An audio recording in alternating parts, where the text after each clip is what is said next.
Together for Fred Kerr.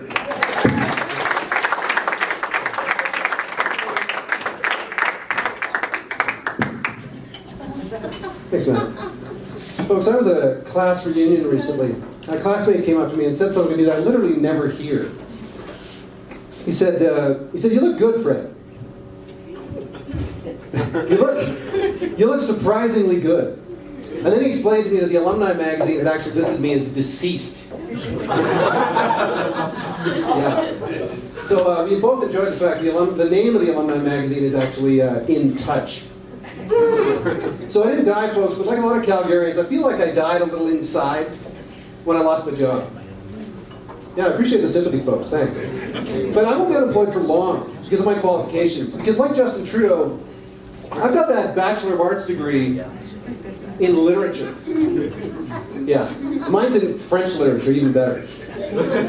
So since I lost my job, I made a lot of changes to my diet. Trying to eat a lot more free-range, locally grown, organic squirrel. Squirrel's an acquired taste, folks. But you got to try my flambé d'écureuil écrasé. Sorry, for those without a French background, that squished squirrel on fire.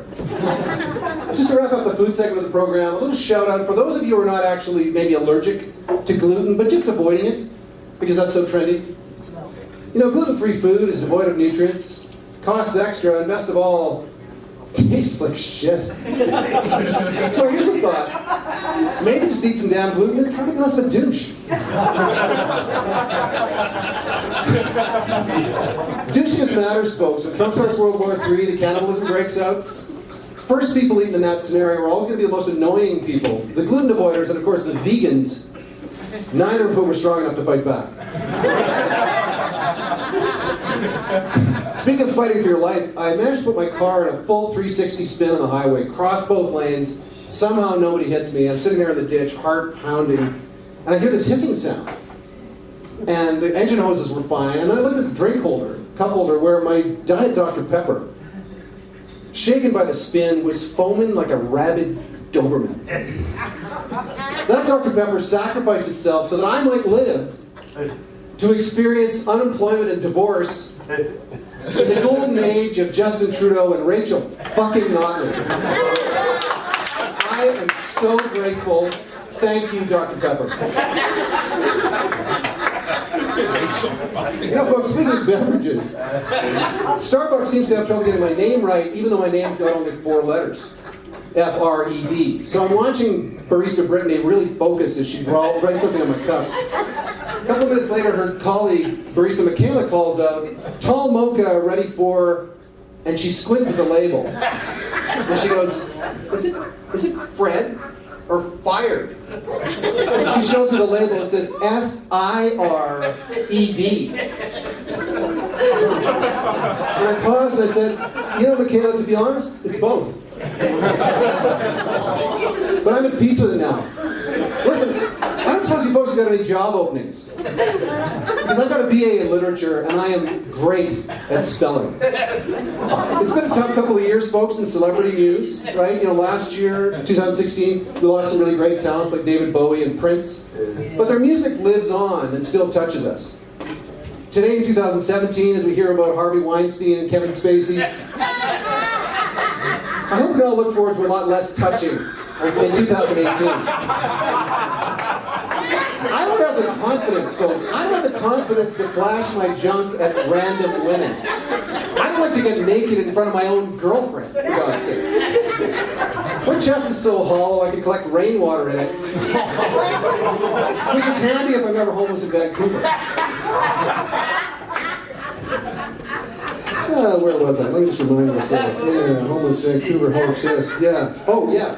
So unlike, say, Denzel Washington, I'm never going to look good bald, and I'm never going to look good wearing like a lime green sports coat, because nothing really goes with this skin color. White with red spots. I am the opposite of a white supremacist.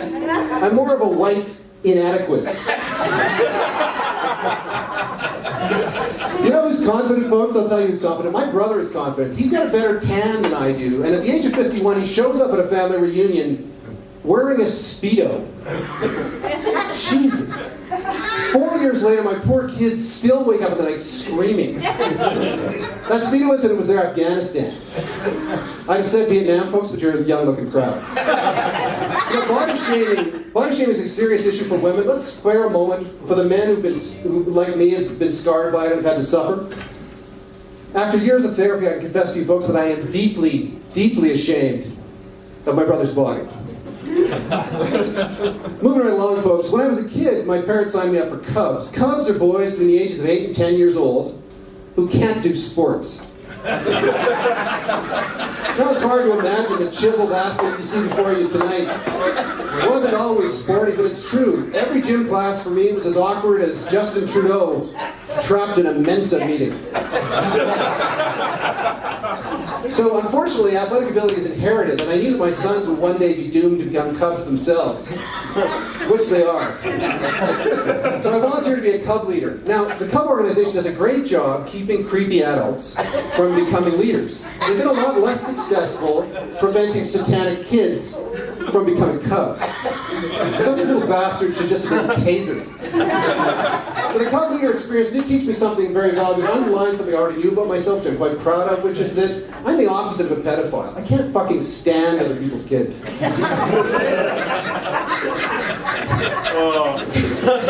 Speaking of bad seeds, let me tell you about a true story from the news. A fertility doctor ran short of sperm donors, started using his own semen to fertilize patients' eggs. It's a true story, look it up. I guess this clown figured that the victim should just be grateful to have a doctor in the family.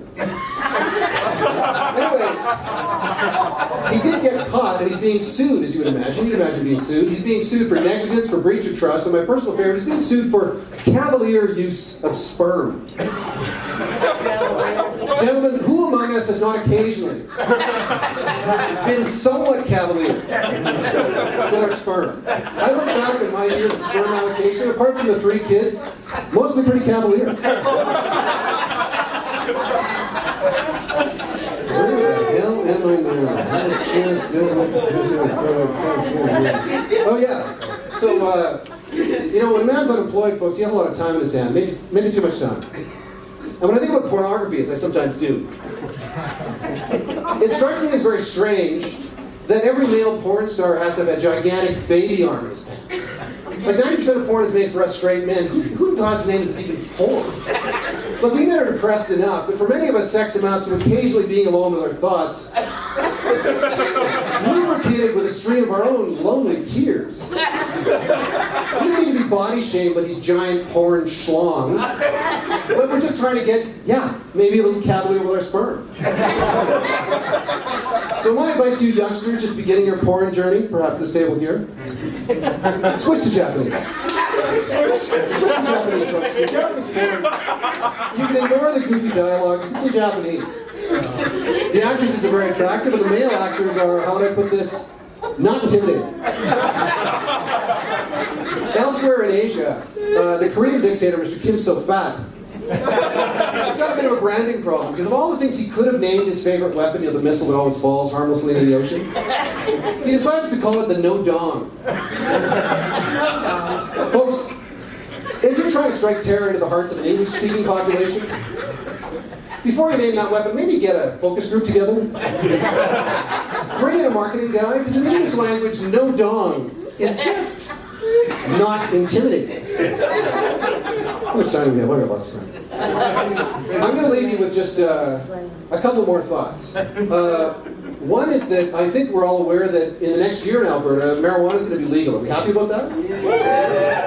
Yeah, so you got to watch, because the police are able to pull us over and check our saliva for cannabis, but to do that they need a thing called reasonable suspicion. So you can look forward to an entirely new kind of check stop, where the cop just reaches in your car window with a gigantic bag of Doritos,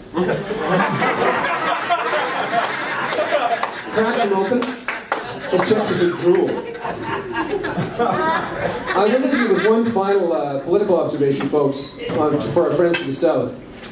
And that is that I think it's a little unfair that some of the same people who were absolutely ecstatic 8 years ago to welcome America's first black president could be so unbelievably hostile to America's first orange president. That's a bit racist. It's pretty clear, folks, to me at least, that orange is not the new black. That's right, Kurt. Thanks for listening.